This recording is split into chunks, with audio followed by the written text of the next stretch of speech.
O sol mal tocava o vale, quando a névoa espessa se abriu, revelando fileiras romanas imóveis, como estátuas cobertas de poeira e medo. O cheiro de terra molhada misturava-se ao suor frio dos legionários, que apertavam os escudos enquanto o vento cortava as capas vermelhas. O silêncio era tão pesado que parecia esmagar o peito de todos ali. No alto da colina, o general observava, tentando esconder a dúvida que o consumia. A disciplina parecia intacta, mas os olhos denunciavam pânico. Eles sabiam que aquele inimigo não recuava. Sabiam que Roma havia subestimado um povo inteiro. Um mensageiro se aproximou, trêmulo, trazendo notícias que o general não queria ouvir. E quando a colina tremeu sob os primeiros passos do inimigo, o medo tomou forma. Mas aquela não seria a pior revelação daquele dia.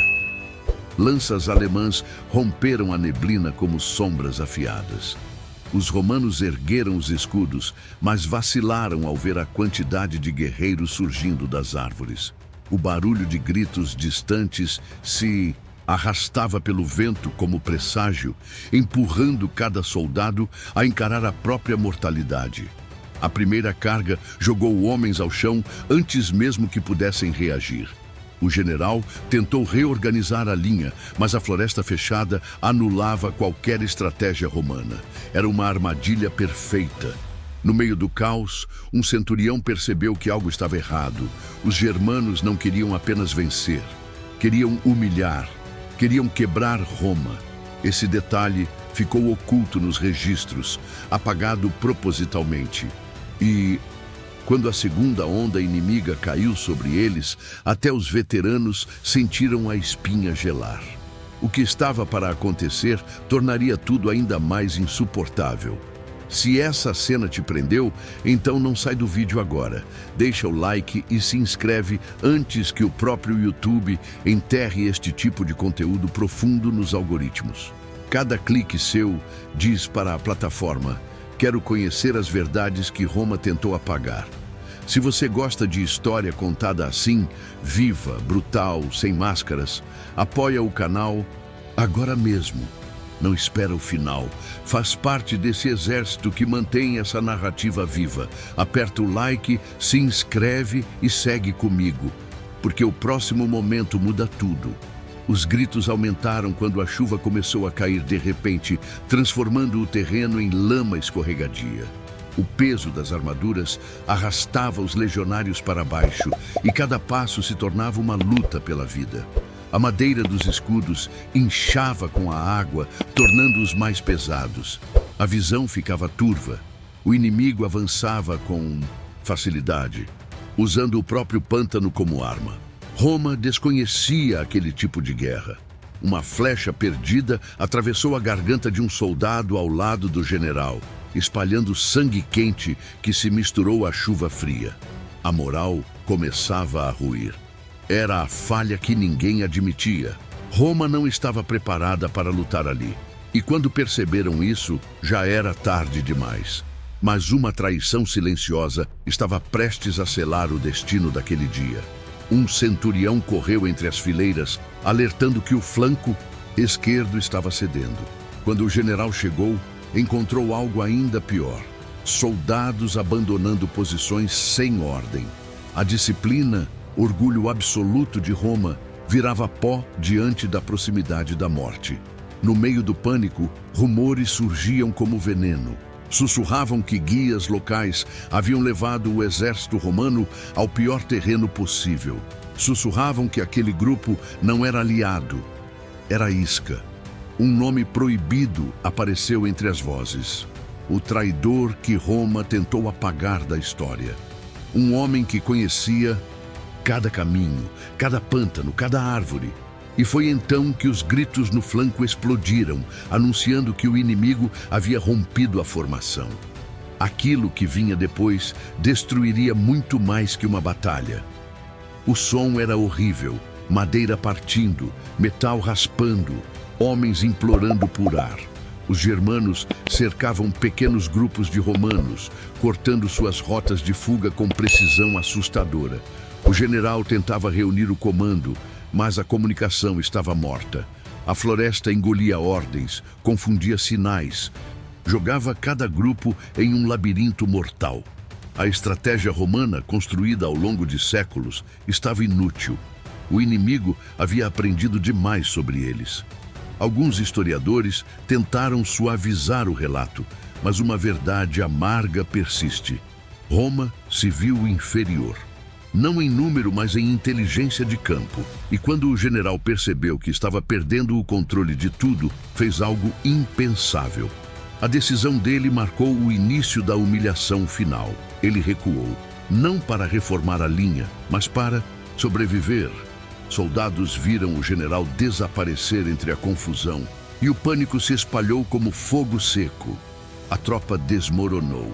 Um legatus tentou assumir o comando, mas foi derrubado por uma chuva de lanças antes de concluir a frase.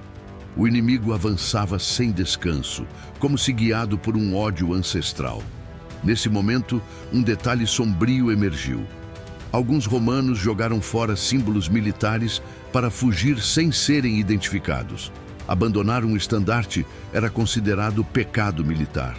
Mas ali, no inferno daquela floresta, a vergonha parecia pequena perto da morte iminente. O que aconteceu em seguida virou cicatriz eterna no orgulho romano. Os sobreviventes tentaram agrupar-se perto de uma clareira, acreditando ter uma chance de reorganização, mas encontraram apenas mais destruição. Os germanos haviam preparado armadilhas no chão, buracos cobertos por galhos, estacas pontiagudas, valas encharcadas. Cada passo era um possível fim. O caos era absoluto.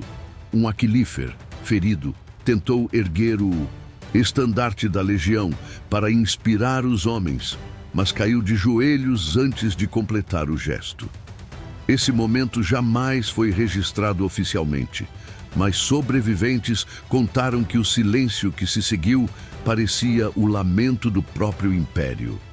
E quando os inimigos cercaram a clareira, a esperança morreu. Mas a maior humilhação ainda estava por vir. Quando o cerco se fechou, os líderes remanescentes tentaram negociar uma retirada. Ofereceram ouro, armas, tratados. Nada adiantou.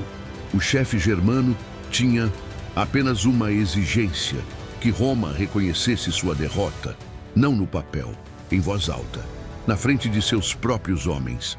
A humilhação foi tão profunda que alguns relatos foram destruídos mais tarde para apagar o vexame.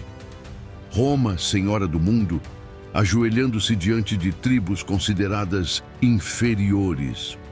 O comandante romano, tremendo, abaixou a cabeça e pediu perdão para salvar o que restava de vidas. Aquilo feriu o império mais que qualquer espada. Mas havia algo ainda mais devastador escondido sob os corpos. Quando os inimigos permitiram a retirada, os romanos restantes caminharam entre lama, sangue e silêncio. O vento frio levava o cheiro da derrota, e muitos não conseguiam encarar os próprios companheiros.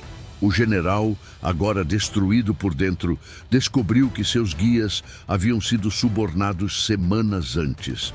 Era a confirmação de que todo o desastre havia sido planejado com precisão cruel. Pior, Roma sabia dessa possibilidade, mas ignorou avisos internos por arrogância. A verdade ficou enterrada nos arquivos por décadas.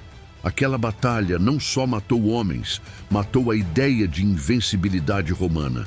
Mas o golpe final atingiria todo o império ao retornar a Roma. Quando os poucos sobreviventes chegaram a Roma, não foram recebidos com honra. Foram recebidos com silêncio, vergonha e medo. O Senado tremeu ao ouvir o relato completo. Descobriram que Roma havia implorado por perdão. Descobriram que o inimigo havia vencido não pela força, mas pela inteligência, união e conhecimento do doido terreno. A partir daquele dia, o império começou a ruir por dentro. A arrogância se quebrou, a confiança se partiu e uma lição amarga ecoou pelos séculos. Nenhum império é grande demais para cair. Se essa história te marcou, curta, comente e se inscreva. Isso ajuda o canal a continuar trazendo verdades ocultas de Roma,